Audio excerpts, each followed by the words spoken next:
Hey everybody, Scoutcrafty here again. It's Monday, Mishmash Monday. I hope you had a great weekend.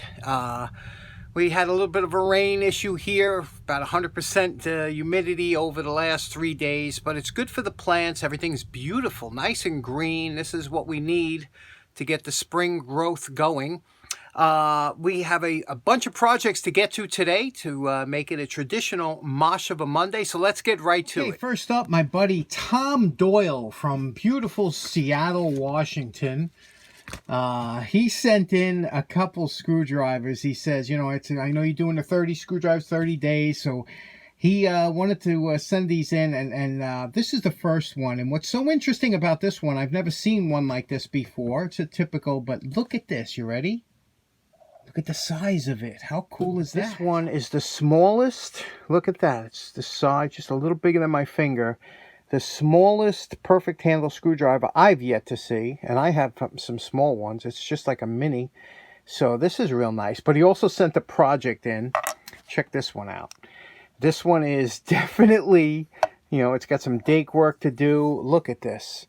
This one is a challenge.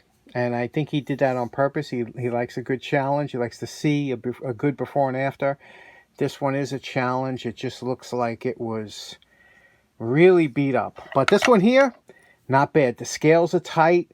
It's just a little beauty, isn't it? It's got kind of a rough grind on it, but that is just something. Never seen one that small. So we're going to get to this soon. Thanks so much for that, Tom. And next up, got a call from my buddy Rich, who you know him as Snap Ring Chronicles. And, you know, a lot of you have gone over to his channel, really enjoying it. He puts out some great videos. He said, I want to send you something. He saw this and check this out. I couldn't believe it when he said that, because, you know, we've been doing I had the smaller vessel screwdriver that I talked about that inspired the golf ball screwdrivers that we've been knocking out here, right? But you see that it was a little bit smaller. He sent this, and check this out, Vessel, who is a fantastic manufacturer of tools from Japan. You could see here. This is a Vessel 220W made in Japan, and you can see the different tips that it comes with here. And these are the Posi drive tips, which are even better than the regular Phillips and things like that. But it comes with an array of tips, even the flat and the typical number 2. And you see when you push this in, it clicks in. Don't move. There's no side-to-side play, lateral play, clicking, looseness. The Japanese just make fantastic tools, don't they? But this is perfection. Okay, this one here is it. And it's so funny because here it is. I'm trying to mimic this design. Look how close I got to this. I mean, it's really close, right? I mean, the ball size is close. I'm just a little bit, but I still like these. I still think that these are just fantastic. But if you're looking for one, if you're looking for a screwdriver, and it's got that rubbery grip, you know, and it's just perfect. 220W. So, Rich, thanks so much for that. This is absolutely, these are fantastic. And it's got the detents we were talking about, the flats, so that this won't roll off the, you know, it does stop it from rolling more or less. But I do like the round all the way around. But just fantastic. Great screwdriver. Okay, next up, our first project. You know, I was at Elephant's Trunk. My good friend Phil sells there. And you always see he has a white van and it says tools on it. If ever you run into Phil, just mention my name. He's a fantastic guy. Gets great deals. Does, you know, a little bit of cleanup on the tools. Turns them over at a low profit. And he just does outstanding. One of the best dealers there. And you know, I'm a big fan of spring calipers. He happened to have these too. I picked them up.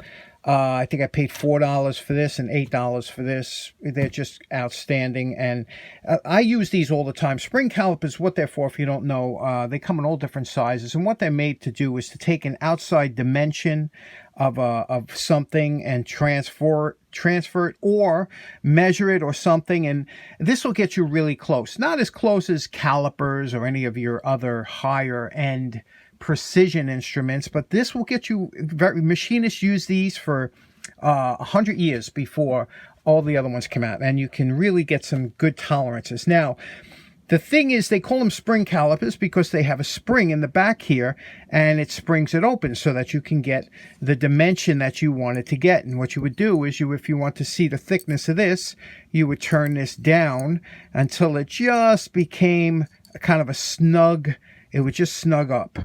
Now, because of the springiness of this, it can change a couple thousandths can change. So some machinists had thicker ones like this one here. You can see the thickness and stoutness of this one here, so you won't have that spring back, and it'll give you a more accurate, if you needed something that was really more accurate, you would get a thicker spring caliper. Okay, now what you would do is, again, you would have this to the point where it just passes over, where it just touches like this, and that's that size, So when I saw this one here, I said, oh, I love it. It's a nice thick one here. The only thing is, it's missing one screw here that locks it in. This would give you a precision when you lock this in, like here, this would, just by the very thousandths of an inch, by unscrewing this, it'll open or close this. So that's what that's for. And this is well made. I thought it was almost like apprentice made until I saw a maker's mark. And I don't know, even if I'm holding this right side up, I can't even see it. My eyes are to the point now where I'm lucky I can see little things. So the only thing I don't like about these is they have a sharp edge all the way around and I can't have anything sharp, Everything's got to be smoothed out, and this has a sharp edge all the way around. And a lot of the, calipers here, nice and smooth. See, it's rounded, actually. That's the way they should feel. So I'm going to take this now. I got to remove the sharp edge, or else every time I use it, it's going to annoy me. And let me show you how we're going to do that. The first thing we're going to do is disassemble it, and we're going to take this little, you see this little lock nut we're going to take off. We're going to pull out this here, open this up, and pull this out here. You got to open it up and pull it out this way, because this is wider than that slit. Okay, we'll open it up like this. Okay, that's there. And this is a little piece of spring steel here, and you can see we'll clean up this rust. But the only thing we have to do is find a little screw, a locking screw for here. So let's do that now. A lot of times with these, especially these machinist made or other, Starrett was another one that was big on having their own thread sizes. So if you ever lose a threaded nut or something, unless you went to Starrett, you couldn't replace it. They had their own threads or something. I don't know what this thread is. I can't track it down. My regular thread check is it doesn't fit, so I'm going to just drill it out and go to the next size. And this is a 8 by 32 threads per inch. That's pretty fine.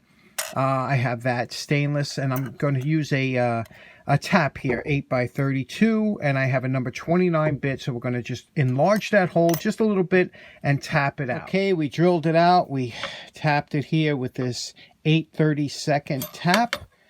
Okay, nice, and we're just running it back and forth to make sure that there's no burrs or anything, because this is a fine tap. And then we will put that bolt in here to double check the threads. You can see we use the Tap Magic tapping fluid. Now, one of the things you're going to look for when you're buying a lathe is it's always nice to have a larger through hole capacity or through chuck capacity. And what that means is a lot of times you deal with long stock. This is how you buy it. You don't buy short pieces that you're going to work on. You buy a long piece. Instead of keep cutting pieces off and having a lot of waste, it's always nice to have a way that you could pass the stock through the hole of the chuck. You could see now, and now you could just work off this little edge that you want here. So this is a limited. This only has a small hole that I could pass something through. But the bigger lathes have an inch or inch and a half, or some of them have 2-inch. So you can put really big stock in and not have to cut small pieces off and have waste. So that's something to look for.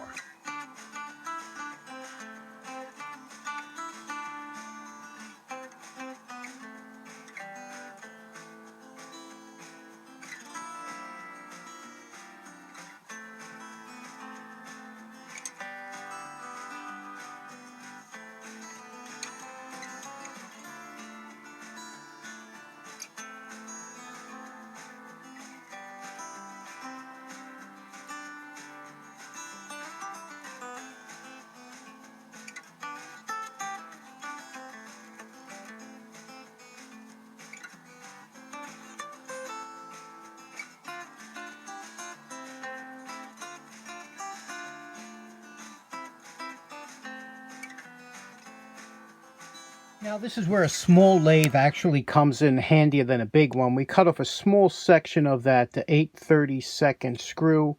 We're going to put it into here. We alcoholed and cleaned this with a Q-tip inside here. It's all nice and clean. And now we're going to Loctite it using high strength Loctite. And they also make a medium strength, you know, but we use the high strength Loctite, and that will be good. Now you can see it before and after here. You see over here how this is the after, how nice and smooth. You can even see that. And you see that sharp edge there? That just is not nice to hold.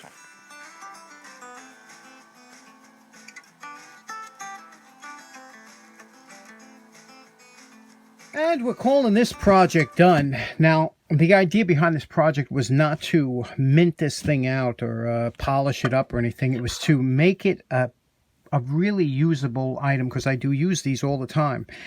And look what we did here. You could see, I know you could see it, the edges are all softened now. This thing, every time I grabbed it when I first got it, I was like, oh man, why would they leave it from the factory like that? Because today they put it in these rock tumblers with ceramic stones. It softens all the edges. They, you know, a lot of companies would never let it go like that. But I don't know the story behind this. I do know that Mr. McCarroll, H. McCarroll, would be very proud that this item is back in service, and just lovely, isn't it? And you know, little areas like this here, you see this top edge here, that was very sharp. When you grab it, you know, some people might not, when you deal with tools for a long time, you appreciate a well-worn tool, one that's worn in from use. Now, you can see what we did here with this little brass. All this does is it locks it down from moving. You can see here, you don't have a lot of thread area in there. So when you turn this down like this, it presses against that, locks it in. It makes it very solid that it won't move. Now, even when this is locked in, when you turn this back and forth, it will give you that micro adjustment on here, because you see what that does? There's a spring. This is a little leaf spring, pushes against there, and it will open and close this side a very minute amount. So it's a beautiful pair of calipers, and I just really like them. I will use these a lot because this is the type I like, and this is the feel I like now. And you know, it's just a lot of fun to restore or to make a tool that you will enjoy using. Okay, good news. I went and looked at that logo under magnification using my iPhone and blowing up the picture, and I could see it says PS&W Tools. I went obviously on Google, and sure enough, it is Peck Stow, the original Peck Stow. That was Peck, Stow, and Wilcox. They were huge when in the early 1900s, late 1800s, for making all kinds of tools. Eventually, they became most popular for a lot of their sheet metal tooling, and also their nippers and things like that. Their tinsmith tools, things like that. But they made so many great quality tools, and very interesting to see from looking on eBay at comparisons. They're quite expensive. What these sell for, and also the screw that I made, a little button screw, was a thumb screw that they used. So finding a thumb screw in that type of thread would be very difficult, but I'm very happy with the hold down screw that we made. So that's all interesting, and this is why my buddy Dan Semmel, my mentor, he has such a great time. This is what he loves, is finding out and doing research on tools and coming up with manufacturers and dates and things like that. That's the fun of it. You know, the other day I was watching a machinist video. I love to, you know, look through the machinist videos, and the gentleman was holding the tool, and I looked, and I'm sure you do too, and I looked and I said, look at this guy's thumb, you know, like, it's far from a manicure. You can always tell, like, guys that kind of have been messing around with stuff their entire lives, because their fingers, they're kind of ugly and not really attractive to look at. They don't have manicures, you know, they're working hands. Like my dad, you know, he had those big mitts, but he had, you know, his thumbs were kind of embarrassing to look at. And I think about that sometimes. And sometimes when I'm watching and editing some video, I'll look back, oh, geez, look at my hands. They just look like, You know, that's kind of gross to look at. But when I was looking at that guy's thumb, I said, there's a guy who's been in the shop probably since he's 12 years old. And it's like gray hair. You know, you earn gray hair. I would never hide my grays because I earned every one of those. So I guess it's almost like that too. You know, when you see the scars and nicks and chopped up fingers, or, you know, you see a shop teacher like this guy, you know, you say, okay, that guy earned it. He lost his finger working. It wasn't like he lost it on an accident. I have a question. Anybody know what this is? This is a New York Knish. And these things are great. You buy them just like this. And what you do is you put them in the microwave for a couple minutes, 2 minutes. And then when they come out hot, you throw them in the frying pan with a little salt in it and crisp up the outside. Once the Knish comes out of the microwave, it should sound like this when it goes in the pan. See that salty pan? And you just let that crisp up. You don't want a soggy Knish. When it's finished, it should look a little bit crispy like that. And you should serve it with a little bit of brown spicy mustard and a Dr. Brown's cream soda. Now, I don't care what kind of bad day you had. If you come home and you have a Knish and a cream soda, put on a episode of Andy Griffith and sit back and relax. It all goes away. And that is what living's all about. Good times. I hope you have a good time. I want special thanks out to Tom and Rich for the screwdrivers. And thank you for tuning in. Hope you have a great day. Take care now. Bye-bye.